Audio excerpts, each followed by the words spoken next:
दोस्तों, मेग money Organics ने आज 14 अगस्त 2023 को अपने क्वार्टर 1 के फाइनेंशियल रिजल्ट को पब्लिश कर दिया है। तो चलिए हम लोग इस रिजल्ट को देखते हैं और एनालाइज करने की कोशिश करते हैं।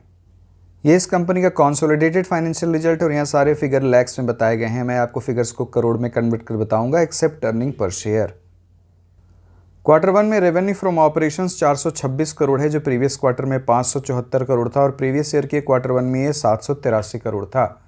तो revenue from operation year on year basis पर 46% गिरा है और अगर सिक्वेंशियल देखें तो भी इसमें 26% की गिरावट हुई है।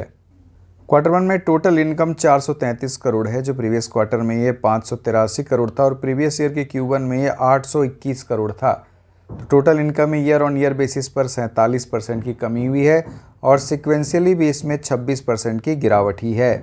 क्वार्टर 1 में loss before tax and before exceptional item 43 crore के आसपास है, जो प्रीवियस क्वार्टर में profit before tax and before exceptional item 48 crore था और प्रीवियस ईयर के क्वार्टर 1 में तो प्रॉफिट बिफोर टैक्स 142 करोड़ था।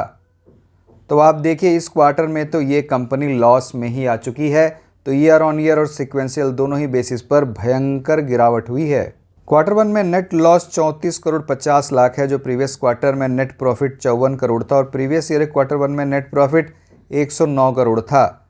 तो इस क्वार्टर में तो कंपनी लॉस में ही आ गई है। तो ईयर ऑन ईयर और सिक्वेंशियल दोनों ही बेसिस पर नेट प्रॉफिट में बहुत भयंकर गिरावट दिख रही है।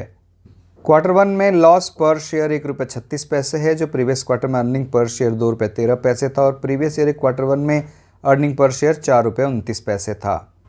क्वार्टर 1 में कंसोलिडेटेड एबिटा -22 करोड़ है, जो प्रीवियस क्वार्टर में ये 78 करोड़ था और प्रीवियस ईयर क्वार्टर 1 में ये 132 करोड़ था। तो आप देखिए एबिटा में कितनी भयंकर गिरावट हुई है। और अगर हम लोग इस एबिटा के मार्जिन को देखें तो क्वार्टर 1 में ये -5% है, जो प्रीवियस क्वार्टर में ये 13.6% था और प्रीवियस ईयर के क्वार्टर 1 में तो ये 17% था। तो मार्जिन में भी काफ़ी गिरावट दिख रही है। दोस्तों, अब मैं आपको ये बताने वाला हूँ कि इस कंपनी को लॉस क्यों हुआ। इस कंपनी का एग्रो केमिकल बिजनेस से 71% का रेवेन्यू होता है और पिगमेंट के बिजनेस से 29% का रेवेन्यू जनरेट होता है। इस कंपनी के एग्रो केमिकल सेगमेंट में ग्लोबल हेडविंड्स का काफ़ी इम्पैक्ट पड़ा।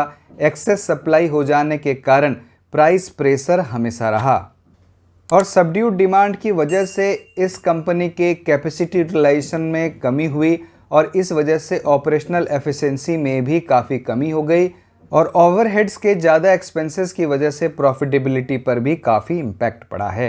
पिगमेंट सेगमेंट के भी ग्लोबल डिमांड में कमी हो जाने के कारण प्राइस ड्रॉप हो गए और इसका भी इम्पैक्ट कंपनी को अच्छा खासा पड़ा है। चाइना के एंटी डंपिंग इम्पोज करने के बाद इस सेगमेंट की डिमांड काफ़ी कम हो गई। ये थे रीज़न इस कंपनी को लॉस होने के। लेकिन हाँ दोस्तों, ये ज़रूर है कि ये कंपनी लॉस में है और इसका इम्पैक्ट इस शेयर के प्राइस पर तो ज़रूर पड़ेगा। तो दोस्तों, आप इस वीडियो को लाइक करें, मेरे चैनल को सब्सक्राइब करें, इस वीडियो को अधिक से अधिक लोगों के साथ शेयर भी करें। बहुत बहुत धन्यवाद।